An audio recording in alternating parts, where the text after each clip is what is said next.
ప్రజా సంక్షేమమే జగనన్న ధ్యేయమని మంత్రి డాక్టర్ మేరుగ నాగార్జున అన్నారు.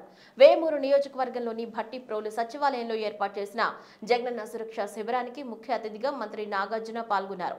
ప్రజలకు అవసరమైన సర్టిఫికెట్లను జగనన్న సురక్ష శిబిరంలో పలువురికి అందజేశారు. ఈ సందర్భంగా మాట్లాడుతూ రాష్ట్ర ముఖ్యమంత్రితోనే పేద ప్రజల అభివృద్ధి సాధ్యమవుతుందని, టీడీపీ నాయకుల మోసపూరిత హామీలను నమ్మి మోసపోవద్దని, జగన్ను మీరు ఆశీర్వదిస్తే మరింత సంక్షేమాలతో రాష్ట్రాన్ని సస్యశ్యామలం చేస్తారని మంత్రి నాగార్జున అన్నారు.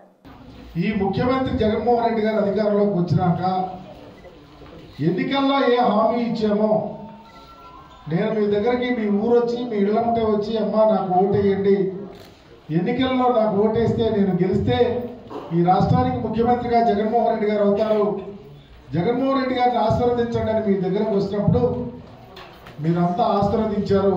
ఎన్నికల్లో నేను గెలిచా, నా తద్వారా ఈ రాష్ట్రానికి గౌరవ ముఖ్యమంత్రి గారు జగన్మోహన్ రెడ్డి గారు వచ్చారు. వచ్చినాక ఏ ఎన్నికల్లో గెలిచిన వ్యక్తి అయినా 5 సంవత్సరాల వ్యవధి ఉంటుందని, 5 సంవత్సరాల్లో ఎప్పుడో ఒకసారి చెప్పిన హామీలు కొన్ని ఆఖరులో చేసి మళ్ళా ఎన్నికలకు వెళ్తారు ఏ పొలిటికల్ పార్టీ లీడర్స్ అయినా. కానీ ఈ ముఖ్యమంత్రి ఎప్పుడు అధికారంలోకి వచ్చి ఆ రోజు నుంచి స్టార్ట్ చేసి చెప్పిన హామీలు చెప్పినట్టు ఈ రాష్ట్రంలో ఉన్న పేద ప్రజలు మహిళల యొక్క స్థితిగతులు మెరుగుపరచడానికి